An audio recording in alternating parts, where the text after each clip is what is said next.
She was just a grieving widow, lost in memories. He was a biggity banker seeking solace in a small town. But when a mysterious package arrives, their lives intertwine in ways neither could have imagined. Get ready for a story about second chances, hidden identities, and the healing power of love. But what was in the box that turned their lives upside down? She thought he was just a drifter cowboy, but he owned half the state and hadn't loved in years. You look like you could use a miracle or a mechanic. Ellie startled, nearly dropping her wrench as she swinded through the dust. Her truck's hood was propped open, steam rising from the engine like a ghost. She spun toward the voice and saw him, tall, discovered, sitting astride a black horse that looked like it belonged in an old western. He wore a battered hat pulled low over his eyes and a worn denim shirt that matched the land behind him. She straightened her back, hand still clutching the wrench. Depends on which one you're offering. The cowboy gave a half smile. Well, I left my miracle kit back at the last ghost town, but I'm decent with engines and horses if you've got those. Too. Ellie hesitated. The sun was dropping fast. Her phone was dead and she was still 10 mi out from the ranch. Coyotes had started to howl in the distance. Truck overheated, she muttered. Or maybe the alternator shot. I'm no expert. Mind if I take a look? He asked, dismounting slowly. She nodded, watching him carefully as he approached. He moved with quiet confidence. No rush, no swagger, just steady steps that crunched softly on gravel. He set his saddlebag down, removed a rag, and leaned over the engine like he had done it 100 times. Ellie crossed her arms. What's your name? Robert. Just Robert. He looked up briefly. That's what I go by. She gave a short nod, unsure if that answer satisfied her. He worked in silence for a few minutes, wiping grease from a hose and checking the fan belt. The sun dipped below the hills and the shadows began to stretch longer across the ground. You live around here? She asked, mostly to fill the silence. He shook his head. Just passing through. You from the state? Close enough to smell it, far enough not to belong. Ellie didn't know what that meant, but something about the way he said it made her stop pressing. After 20 minutes, he wiped his hands on his jeans and looked up at her. She'll need a tow. Radiator's busted. I figured, she sighed. There's a ranch about 10 mi west. Mine got a trailer and another truck there. If you can help me hitch it, I'll feed you dinner. Robert tipped his hat slightly. Deal. It took another hour to hitch the truck to his horse and get her gear loaded into his saddlebag. She followed him on foot for a while until he insisted she ride. She climbed up behind him, awkward but grateful, trying not to lean too close. But the night air was cooling fast. When they reached the edge of her land, the old wooden sign greeted them. Silverbend Ranch, 1979. The lights from the porch glowed soft and warm against the dusk. Horses in the pasture lifted their heads, but didn't. Robert led them to the barn and helped unhitch everything in silence. You any good with tools? Ellie asked as they unloaded the supplies. Depends on the job. I've got a busted gate and a leaky roof. If you're looking for work, he glanced at her. Just a few days. Then I'll move on, she nodded. Just a few days. Later that night, Ellie set a plate of stew and cornbread on the table inside the small kitchen. Robert sat across from her, freshly showered, but still in those weather-worn clothes. He ate like someone who was grateful, not starving, and never once asked for more than she offered. She watched him from over her glass. You ever settle anywhere? He shook his head. Not in a long time. Running from something. Running toward peace, he said simply. That answer caught her off guard. The wind outside picked up, brushing the window panes with soft fingers. The night settled around them in a hush. They spoke little after that. She offered him the spare room in the old bunkhouse beside the barn. He accepted, thanked her, and stepped out into the moonlight. Ellie locked the door behind him, her brow furrowed. There was something about him, calm but distant. Kind but closed off. A drifter cowboy, she thought. One of the old kind. She shook her head, poured herself another glass of water, and turned off the lights. But sometime just before dawn, a crash shattered the quiet. Ellie bolted upright, heart pounding. Outside, the horses were screaming. She grabbed the rifle by the door, threw on her boots, and ran toward the barn. She'd barely made it halfway before she saw them. 3 figures in the shadows moving fast, one already inside the barn. One of the doors hung off its hinges. Then came the sound of fists, grunting, a body hitting the wall. She raised the rifle, trembling, but then saw movement at the side. Robert. He moved like lightning, grabbing one of the intruders by the collar and slamming him against the post.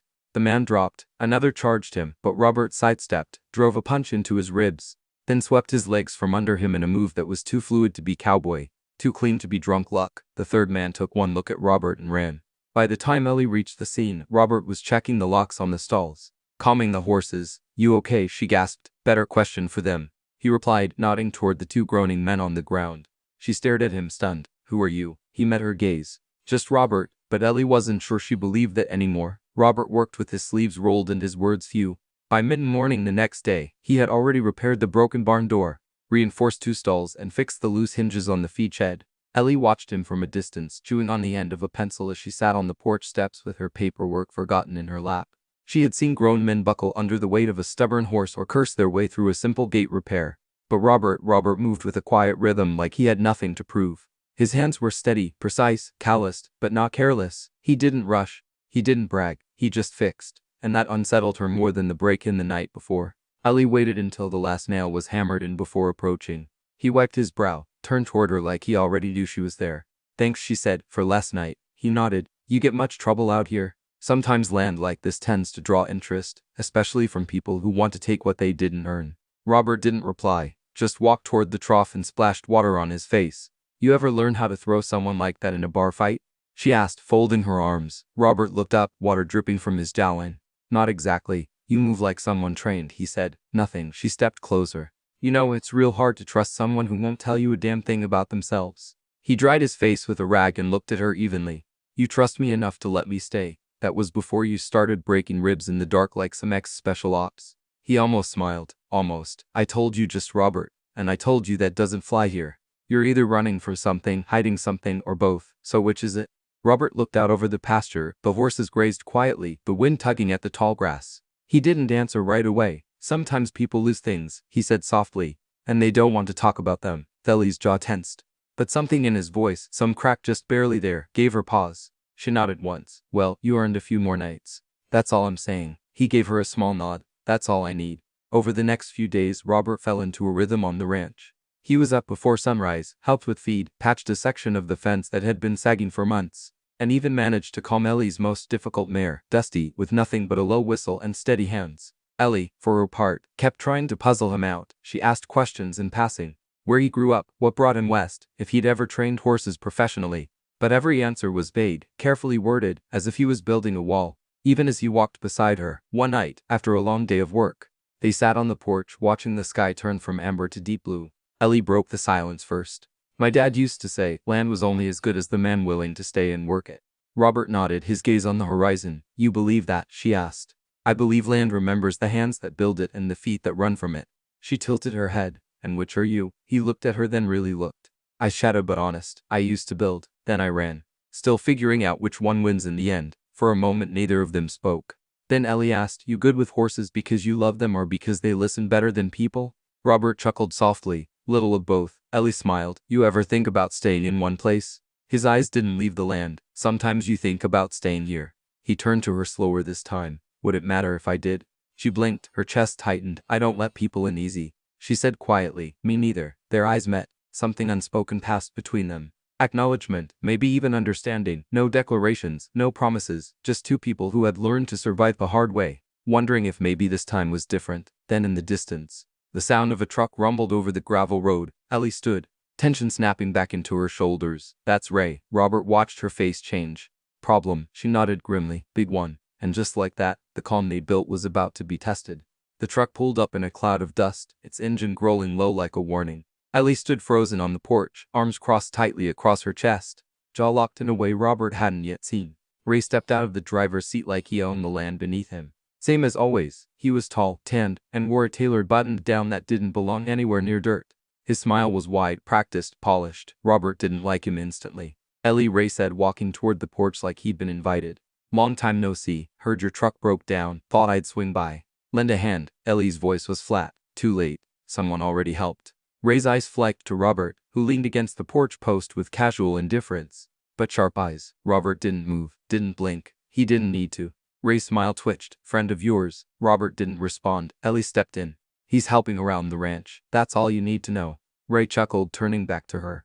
"That's so. I figured after what happened you'd be ready to talk business." "The offer still stands." "It never stood, Ray." Ellie snapped. "You just keep pretending it did." He tilted his head, mock hurt. "Come on now. You know you can't keep this place afloat forever. You're a heartbeat away from foreclosure, and I've got the means to fix that.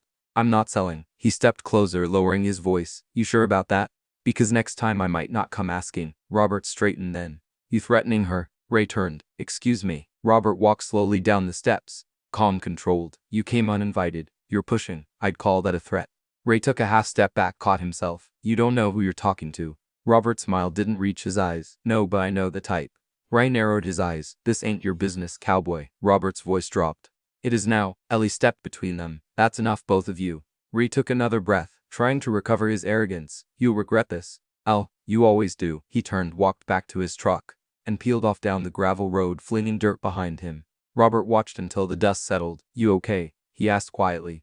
Ellie nodded, but her fists were still clenched. He's not going to stop. Robert looked out across the land, his jaw tense. Then neither will I. That night, Ellie barely slept. She checked the locks twice, walked the fence line by flashlight, and jumped at every sound the wind carried. Robert sat in the barn, sharpening a blade with slow, steady strokes, eyes fixed on the door. It wasn't until just past midnight that it happened. A metallic bang. The horses panicked. Ellie was already running as Robert burst from the side stall, moving with frightening precision. Two men in black hoodies were halfway through unhanging the stall doors when he tackled the first one, driving him into the ground. The second man pulled a crowbar and swung. Robert ducked, countered, grabbed the man's wrist, and twisted until the weapon dropped. One punch, two, the man was out cold. Ellie arrived with the rifle. Panting, you good? She asked. Robert nodded, breathing hard but steady. They weren't pros, just tired hands. Ray, she spat. Robert knelt beside one of the men, checked his pockets, pulled out a folded note. No name, just a crudely drawn map of her property, and the stall marked with a red X. Ellie felt her blood run cold. They were going to take the mayor. She whispered, sell her, damage the ranch's reputation. Robert stood, eyes narrowing. He's not just trying to scare you, he's trying to dismantle you piece by piece. Ellie felt something shift inside her. I can't do this alone, she said. You're not, Robert replied. The next morning, Ellie found him tightening the perimeter fence with fresh barbed wire. She brought him coffee, silent for a moment before saying, you didn't even hesitate last night. Robert looked at her, hands still dirty. Didn't need to. You've done this before. His silence was answer enough. Why do you hide it? She asked. Because the last time I fought for something, he said slowly, I lost more than I gained. She swallowed. And this time. He looked at her, eyes softer, still figuring that out. She placed the mug on the fence post beside him. Well, for what it's worth, I'm glad you're here. He nodded. So am I. But in the back of her mind, Ellie knew Ray wasn't finished. And Robert was starting to look less like a cowboy and more like someone trained to survive much worse. It started with a box, an old dusty one, shoved into the back of the hoft behind a tangle of ropes and broken tack. Ellie hadn't meant to find it. She was searching for extra blankets and nearly tripped over it.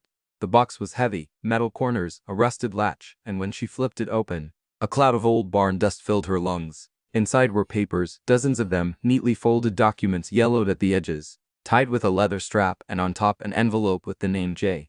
D. Harrison written in elegant, precise script. She froze. E. Harrison. It wasn't a name she heard often, but she remembered it. Everyone did. Years ago it had been all over the news. Robert D. Harrison, the silent partner behind the largest land and oil acquisitions in the region. The man who had quietly amassed an empire by the age of 35 and then disappeared. Vanished, they said, after his fiancée died in a private plane crash en route to a charity gala. Rumors flew, grief, scandal, guilt, betrayal. Some claimed he lost everything in a silent buyout. Others whispered he had staged his own death. Ellie stared at the envelope, then pulled the documents free. Titles, deeds, trust papers, and legal letters. Most bore his signature, Robert's. But not just Robert. Her heart raced. She climbed down the ladder, hands shaking, and went straight to the house. She needed confirmation. She powered up her old laptop, Googled the name, and there he was. A younger version, clean-shaven, sharper around the edges, dressed in suits worth more than her truck. But the eyes were the same. It was him, Robert. Robert D. Harrison, the man who had owned half the state, the man sleeping in her bunkhouse, the man who hadn't loved in years. She found him in the pasture later that evening, checking the fence line with one of the younger colts trailing behind him like a shadow. He looked up as she approached, reading her face before she said a word. You found it, he said quietly. Ellie didn't answer. She just stood there, papers in hand, betrayal in her voice. You lied to me. Robert exhaled slowly. I didn't lie. I just didn't tell. You let me believe you were some wandering cowboy, some drifter with a quiet past and a few regrets. You let me trust you. I never asked you to, he said, not unkindly. But you knew I did. He nodded. Yes. Ellie paced, her voice shaking. You're Robert Harrison. You're the guy who disappeared after his empire crumbled. It didn't crumble, he replied. I walked away from it. She turned to him. Why? He paused. Because I built something I thought would change the world. And when the world broke it, I didn't have anything left but silence. She didn't speak. The wind blew softly around them, stirring the dry grass. Robert stepped closer. I never meant to deceive you. I just wanted to be someone else for a little while. Somewhere people didn't see money or legacy or failure. They saw a man with a hammer and a horse. She said, voice bitter. And you let them. I let you. Ellie looked down, the papers trembling in her hands. You said you were running toward peace. But you're still running, Robert, even here. I know, he said. And I'm sorry. She looked up, tears burning. I don't care who you were.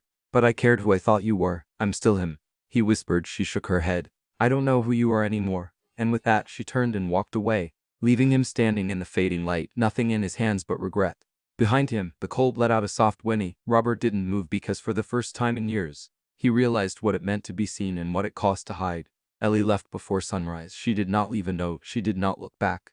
The box of documents sat untouched on the kitchen table, a silent monument to everything she thought she knew and all she now questioned.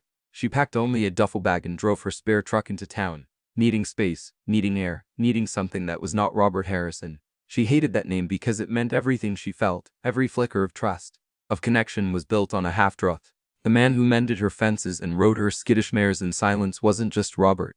He was a millionaire in hiding, a man with more power than he let on, a man who had been watching the world from behind shadows and letting her believe he had none. At the edge of town, she booked a room at a small roadside inn and tried not to think, but the silence was heavier there than it had been in the pasture. Later that day, she walked past the hardware store on Main Street and paused when she heard her name whispered behind her. Ellie, you seen the news? She turned to find an older rancher she vaguely recognized. Thompson, maybe. He held up a crumpled local newspaper. 2 more families pressured to sell. Ray Easton expands development footprint. She snatched it from his hand.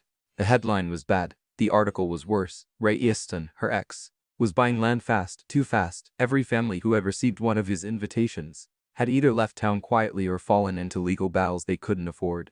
He wasn't just threatening now, he was executing. The last line made her stomach twist. Executing with no resistance. Easton Development expects to break ground within 3 months on the southern edge of Silver Bend. Her land, her home. The puzzle pieces snapped together. The pressure, the threats, the break-in, the targeted attacks. Ray wasn't just coming for her. He was sweeping the valley, choking the life out of it one deed at a time, and she had walked away from the only man who could stop him. That night, the wind whipped hard outside her motel window. Ellie sat at the small desk, staring at the folded newspaper beside her and touched dinner. Every memory of Robert swirled in her head, his quiet strength, the way he always rose at dawn, the scars on his knuckles, the sorrow behind his eyes. He hadn't lied to hurt her. He had hidden to protect what little of himself was left. And she had run, not because he wasn't who he said he was, but because deep down he had become someone she might love. And that terrified her. But now love wasn't the point. Ray was winning. And Ellie needed someone who didn't just care but could fight. At dawn she drove back. The ranch was quiet. The front gate stood open. The air smelled of dust and horses, and something deeper, something like returning. She found him in the barn. Robert was brushing down one of the colts, sleeves rolled, his movements steady, as if nothing had broken between them. She didn't speak at first, just stood there watching. He turned, and when their eyes met, there was no anger, no demand, only waiting. I read the news, she said. He nodded. He's moving faster than we thought. I know. She stepped closer. I walked away. I know that too. There was a long pause. Her throat tightened. I didn't come back for an apology or an explanation. Robert looked at her carefully. Then why did you? Because I need you, she said, not just the man with a wrench and a soft voice. I need Robert Harrison, the man who built half the state, the man who can stop Ray before he burns it all to the ground. His eyes softened. Are you sure? I'm not sure of anything, she said, except that you never stopped fighting. Even when no one saw it. He stepped forward. And I never stopped wanting to protect this place for you. Ellie blinked back tears. So what do we do now? She asked. Robert picked up a folder from the bench, a legal file marked in bold. Yiston Holdings all. We make a plan, he said, and then we make it loud. Together they walked out into the morning light. Ray had power, but they had purpose, and maybe, just maybe, that was enough to win. 3 days later, the old meeting hall in town was packed. Robert stood at the front, sleeves rolled, tie absent, his voice low but clear. A large easel behind him displayed maps, deeds, and a trail of connections. Names of shell companies, real estate transfers, and financial footprints that led inevitably to one man. Ray Easton. Ellie stood beside him, scanning the crowd. Farmers, teachers, ranchers, some angry, some scared, all tired of being quiet. I know I haven't given you reason to trust me, Robert said, but you all know Ray's offer isn't business, it's pressure. You've seen it, felt it. I've seen what happens when men like him go unchecked. And I'm done watching. He held up a packet of documents. These are legal filings for injunction. I'll cover the costs. You just need to stand with us. The room was still. Then an older woman raised her hand. You really, Harrison? Robert nodded. Yes, ma'am. Then why help us now? He paused. Because I didn't before. And I should have. A murmur ran through the room, one by one. People nodded, then stood. By the end of the hour, 25 signatures sat on the paperwork. Enough to stall Ray's project, but they all knew he wouldn't take that line down. That night, Robert paced the barn, phone pressed to his ear. Yeah, we filed. Injunction hits first thing in the morning, he said. Which means Ray's out of options unless he uses force. He hung up.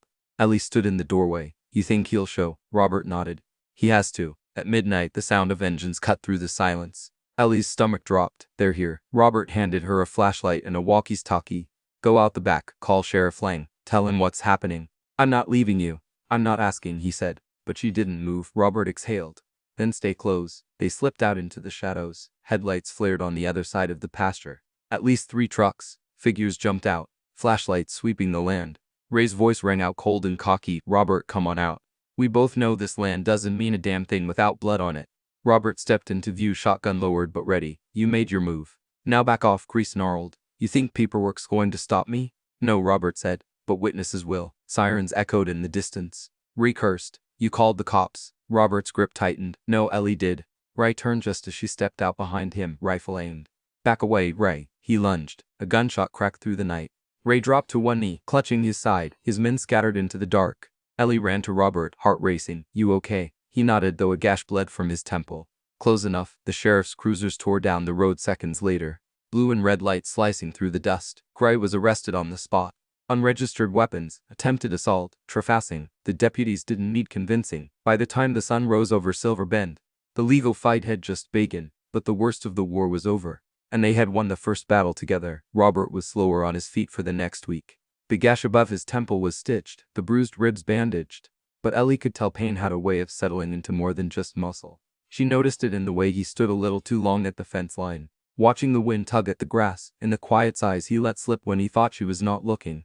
But he never complained, and she never left his side. They worked in rhythm again, like nothing had broken between them, feeding the horses, walking the pasture, tending to the small garden behind the barn. But there was something gentler now in their silence. Something understood. One evening, as the sun slipped behind the hills and painted the sky in warm streaks of peach and rose, Ellie found him sitting by the corral, brushing Dusty with slow, steady strokes. You're going to spoil her, she said with a soft smile. She deserves it, Robert replied, running his hand down the mare's neck.